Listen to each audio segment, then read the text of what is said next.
सूर्य सिद्धांत उदयस्थाधिकार अध्याय 9 की इस कक्षा में आप सभी का हार्दिक अभिनंदन है। यहाँ पर अब तक आपने पूर्व एपिसोड में उदयस्थाधिकार के प्रथम, द्वितीय और तृतीय श्लोकों की व्याख्या की जानकारी प्राप्त की। अब आपके सामने प्रस्तुत है चतुर्थ श्लोक। चतुर्थ श्लोक के उपरांत आगे की चर्चा अब हम आपके सामने प्रस्तुत करने जा रहे हैं। चतुर्थ श्लोक इस तरह से है। इस श्लोक में आपको कालांश इति कर्तव्यताम, इस विषय के अंतर्गत कालांश के विषय में जानकारी दी जा रही है। और कालांश के विषय में जानकारी देते हुए जैसा कि शास्त्रकार ने लिखा है वो मैं आपके सामने प्रस्तुत करता हूं। सूर्यास्ति कालिकौ पश्चात् प्राच्यामुदय कालिकौ दिवाचार्के ग्रहौ कुर्यात् दृक्कर्मार्थ ग्रहस्य तु तदौ लग्नान्तरः प्राणा कालांशा षष्ठिभाजिता प्रतीच्या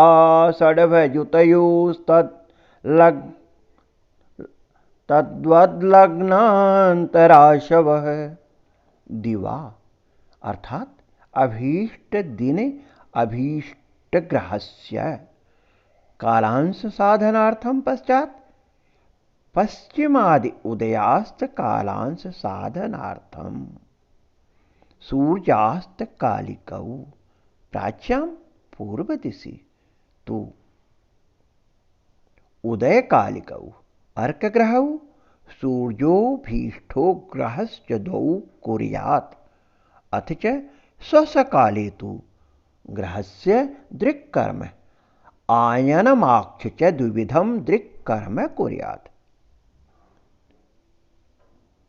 एवं कृते ग्रहबिंबस्योर उदयास्तकालास्तेव स्फुटलग्नज्ञानं जायते। ततः ताभ्यां दृक्कर्म संसृतार्काभ्यां लग्नांतर प्राणाः दृक्कर्म संस्कृत ग्रह रूप लग्नांत सूर्यांत लग्नार्कांतरवत् भुग्या शूनून कस्याथ भुक्ता सूनधिकस्यति। यहां पर जैसा कि बताया गया है, पूर्वस्याम प्रतीच्यां वा सूर्याद्यावत अंतरितौ ग्रहौ दृश्यताम अदृश्यताम वा गच्छति तावन्तस्तस्य कालांश ते च प्रतीच्यां सूर्यास्ता अनन्तरं यावत्ताकालीन ग्रहबिंब अस्तक्षितिजवेति च वा पूर्वस्यां ग्रहबिंबोदय दर्शनाद्यावताकालीन रविर उदेति तत्कालस्य ये सांस्ते तस्य ग्रहस्य कालांशाः कथ्यन्ते। कालांश की जानकारी देते हुए यहाँ पर शास्त्रकार ने जैसा बताया है, यदि पश्चिम में किसी ग्रह के उदय या अस्त होने का समय जानना हो तो यह अनुमान से जाने हुए दिन के सूर्यास्त काल के सूर्य और ग्रह को स्पष्ट करके जान सकते हैं। और पूर्व में किसी ग्रह के उदय या अस्त होने का समय जानना हो तो उस दिन सूर्योदय काल के सूर्य और ग्रहों का स्पष्टीकरण किया जाता है तथा ग्रह का दिक्कर्म संस्कार करके उसकी जानकारी हम प्राप्त करते हैं। दृक्कर्म संस्कृत ग्रह और सूर्य के उदय लग्नों के आंसुओं का अंतर निकाल करके इसको 60 से भाग दें तो ग्रह का पूर्व में उदय या अस्त संबंधी कालांश ज्ञात हो जाता है। यदि ग्रह का पश्चिम में उदय या अस्त संबंधी कालांश जानना हो तो सूर्य और ग्रह के भोगांश में क्षय राशि जोड़ी जाती है और उनके लग्नों के आंसुओं के अंतर को 60 से भाग दे करके कालांश की जानकारी प्राप्त कर सकते हैं।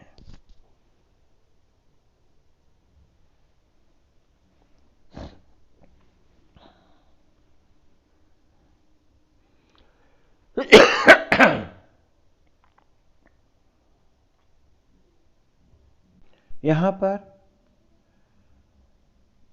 प्रतीच्याम् उदयास्तयोः साधने प्रतीच्यामेव ग्रहाणां दर्शनं भवति तथा च सूर्यास्तकालिकं पूर्वोदयास्तसाधने प्रायः ग्रहाः प्रतीच्यामेव दृश्यमाना भवन्ति। अस्मादेव सूर्योदयकालिकस्य सूर्यस्य ग्रहाणाञ्च साधनं कृतम्। अन्येषु कालेषु किञ्चित् स्थूला भवन्ति। अत्रेष्टकालिका अपि ग्रहाः साधिता। दृक्कर्म संस्कृता ग्रहाः सूर्यवत् क्षितिजलग्नाच्च भवन्ति। अतो दृक्कर्म संस्कारो विहितः। कालांशानयन करने के लिए हमें यहां पर पूर्वोदयास्त साधन करना हो तो सूर्य और दिग्ग्रह की भोग्याशूनूनकस्यात् है भोक्ताशूनधिकस्य च इत्यादि प्रकार से अंतराशुओं का साधन करना चाहिए तथा पश्चिमोदयास्त साधन करना हो तो क्षय राशि युक्त सूर्य और क्षय राशि युक्त दिग्ग्रह की अंतराशुओं का साधन करके इन अंतराशुओं में 60 का भाग देने से जो लब्धि प्राप्त होती है उसे ईष्ट कालांश कहते हैं। उत्पत्ति के रूप में लग्नांतराशूनां साधनोपपत्ति पूर्वमेव अहम वर्णितमस्ति परंतु कालांशानां साधनार्थम अत्र किंचित अहम प्रयासं करोमि। यत्र वर्तते अहोरात्राशुभिः चक्रांशा लभ्यन्ते तदा अंतराशिभिः किमितं जातम्। 360 गुणी अंतराशु बटे अहोरात्रासु बराबर 360 गुणी अंतराशु बटे 21,600। इसका मान जो हमें प्राप्त होगा है वो उसमें अंतराशु को फिर 60 से भाग देने से इष्ट कालांश की जानकारी प्राप्त हो जाती है। अग्रिमः श्लोकः वर्तते अत्र उदयास्तयो रूपलब्धकालांशाः। श्लोकस्मिन् एव प्रकारेण अस्ति यत् एकदशामरेज्यस्य तिथिसङ्ख्यार्कजस्य च अस्तासां भूमिपुत्रस्य 10 सप्ताधिकास्ततः पश्चादस्तमयोष्टाभिरुदयः प्राङ्महत्तया प्रागस्तः उदये पश्चात् अल्पत्वाद् 10 भृगो एवं बुधो 12 चतुर्दशभिरंस्कै वक्री शीघ्रे गतिश्चार्कात् करोत्यस्तमयोदयो।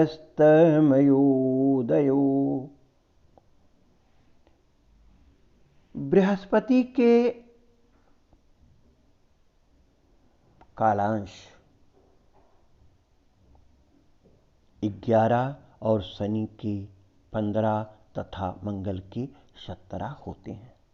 सूर्य से अपने अपने कालांशों के तुल्य अंतरित होने पर ग्रह उदय या अस्त होता है। हम कह सकते हैं कि जब भी हमें किसी ग्रह का उदय या अस्त पॉइंट जानना हो तो हमें उनकी कालांशों की जानकारी अपेक्षित है। जैसे बृहस्पति 11, शनि 15 और मंगल 17। शुक्र यदि वक्री है तो नीचासन्य में इसका बिंब बड़ा होता है, इसलिए पश्चिम भाग में 8 अस्त कालांश और पूर्व में 8 उदय कालांश इसके होते हैं। छोटे बिंब के कारण पूर्व में 10 कालांशों से अस्त और पश्चिम में 10 कालांशों से यह उदय होता है।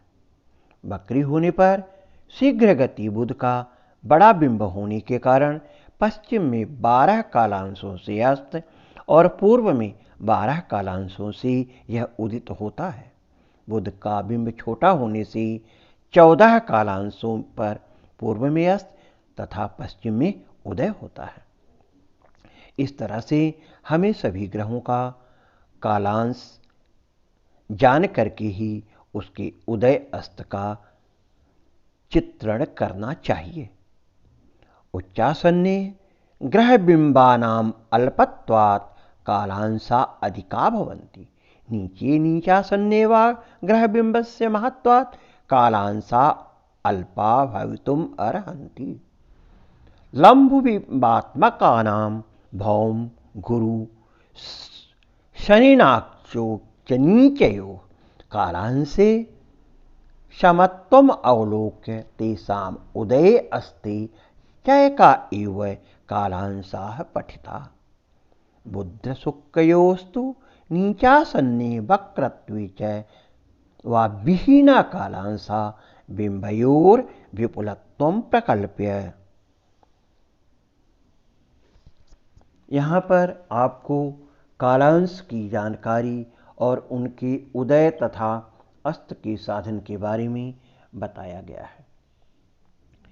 इन बातों की चर्चा करते हुए ग्रहों के परम कालांश के बारे में बताते हुए शास्त्र ने कहा, गुरु का परम कालांश 11, शनि का 15, मंगल का 17। शुक्र का बिंब चूंकि बड़ा होता है इसलिए पश्चिम में अस्त होने का और पूर्व में उदय होने पर इसका कालांश 8 है, परंतु बिंब छोटा देख पड़ने के कारण इसके पूर्व में अस्त होने का और पश्चिम में उदय होने का परम कालांश 10 है। इसी प्रकार वक्री और शीघ्र गतिक बुध जब सूर्य के द्वादश कालांश पर रहता है तब पश्चिम में उसका उदय और पूर्व में उसका पश्चिम में उसका अस्त और पूर्व में उसका उदय होता है। इन सब बातों की जानकारी आपको पूर्व में दी जा चुकी है। इसी तरह से सूर्य के प्रकाश से ग्रस्त होने के कारण अथवा उसके प्रभाव में आने के कारण यदि किसी ग्रह का किसी समय का कालांश उसके परम कालांश से अधिक हो तो वह उस समय वह ग्रह दिखाई पड़ता है, और यदि वो कम होता है तो दिखाई नहीं पड़ता। यहाँ पर कालांशों की सीमा बताई गई है। उन कालांशों की सीमा से जब कालांश की सीमा अधिक होती है तो ग्रह दिखाई पड़ते हैं, और जब कम होती है तो ये दिखाई नहीं पड़ते। इसलिए सीमा को परम कालांश कहा जाता है। प्रत्येक ग्रह का परम कालांश भिन्न है।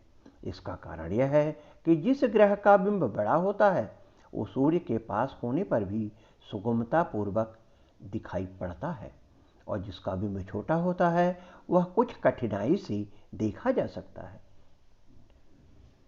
दूर के ग्रहों में बृहस्पति का बिंब सबसे बड़ा है, इसलिए इसका परम कालांश 11 माना गया है। अर्थात यदि सूर्योदय से 11 अंश या 110 पल 44 मिनट पहले बृहस्पति का उदय हो अथवा सूर्यास्त से इतने ही समय वो पीछे दिखाई दे तो यह प्रातः काल या सायंकाल की संधि प्रकाश में देखा जा सकता है। इसलिए जब बृहस्पति का कालांश घटते घटते 11 हो जाता है तब यह पश्चिम क्षितिज में, और जब सूर्य के साथ उदय या अस्त होता है यह वही काल है। इस समय से इसका कालांश बढ़ने लगता है, और जब तक यह 11 अंश नहीं होता तब तक यह अदृश्य रहता है, क्योंकि सूर्य के तीव्र प्रकाश में यह दिखाई नहीं पड़ता। इसी को साधारण बोलचाल की भाषा में गुरुवादित्य अथवा गुरुवादिक भी कहते हैं। यह अवधि साधारणतः 1 महीने के आसपास की होती है। इस अवधि में हमारे वैवाहिक मुंडन आदि शुभ कर्म नहीं किए जाते। इसी क्रम में शनि का बिंब गुरु के बिंब से छोटा और मंगल के बिंब से बड़ा होता है। इसलिए शनि का परम कालांश 15 और मंगल का 17 माना गया है, परंतु शुभ कामों में इसके उदय अस्त का विचार नहीं किया जाता। इसके साथ ही हम आपको अब तक यह बता पाए हैं कि किसी भी ग्रह का परम कालांश तथा उसका पूर्व या पश्चिम में उदय कैसे होता है। इस बात को कहते हुए आप ये जान सकते हैं कि शुक्र के परम कालांश 8 और 10 माने गए हैं। इसका कारण यह है कि जब शुक्र वक्री होकर पश्चिम में अस्त होता है और पूर्व में उदय होता है, तब पृथ्वी से इसका अंतर बहुत कम रहता है, क्योंकि यह सूर्य और पृथ्वी के बीच में रहता है। निकट होने के कारण इसका बिंब बहुत बड़ा दिखाई पड़ता है, इसलिए यह संधि प्रकाश में बहुत देर तक देखा जा सकता है। इसकी सीमा 8 कालांश या 80 पल की मानी गई है, अर्थात जब सूर्यास्त के उपरांत 32 मिनट से भी कम समय में शुक्र अस्त होता है, तब यह दिखाई नहीं पड़ता और कह सकते हैं कि शुक्र पश्चिम में अस्त हो गया है।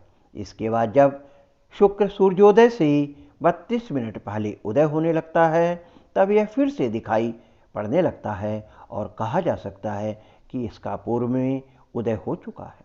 यह अवधि 1 सप्ताह से अधिक नहीं होती, क्योंकि जब शुक्र वक्री रहता है तब शुक्र और सूर्य का अंतर दोनों की गतियों के योग के समान प्रतिदिन घटता या बढ़ता है। इसलिए शुक्र बहुत जल्दी सूर्य के पीछे चला जाता है। परंतु जब शुक्र पूर्व में अस्त और पश्चिम में उदय होता है, तब इसका परम कालांश 10 होता है, क्योंकि इस समय में यह पृथ्वी की बहुत दूर सूर्य की दूसरी ओर दिखाई पड़ता है, और चूंकि उसका बिंब वहाँ छोटा दिखाई पड़ता है, इसलिए संध्या के प्रकाश में यह ज़्यादा देर तक नहीं देखा जा सकता, जितनी देर तक वक्री होने पर देख पड़ता है। जब यह पूर्व में अस्त होता है तब मार्गी रहता है, अर्थात इसकी गति उसी ओर होती है जिस ओर सूर्य की गति होती है।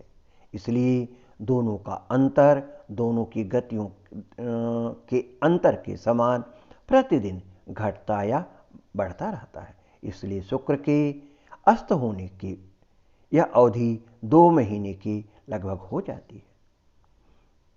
जब तक शुक्र अस्त रहता है तब तक हिंदू धर्म में विवाह, मुंडन आदि शुभ कार्य नहीं किए जाते। शुक्र की तरह बुध भी जब वक्री रहता है तब पृथ्वी के निकट रहने के कारण बड़ा दिखाई पड़ता है। इसका परम कालांश 12 होता है, परंतु जब यह पृथ्वी से बहुत दूर सूर्य की दूसरी ओर रहता है तब यह छोटा दिखाई पड़ता है और इसका परम कालांश 14 होता है। बुध के अस्त होने का विचार विवाह, मुंडन आदि शुभ कार्यों में नहीं किया जाता। इसी के साथ हम इस पाठ को यहीं पर विराम देते हैं और आगे अगले श्लोक की चर्चा अगले एपिसोड में की जाएगी। तब तक के लिए आपको बहुत बहुत धन्यवाद।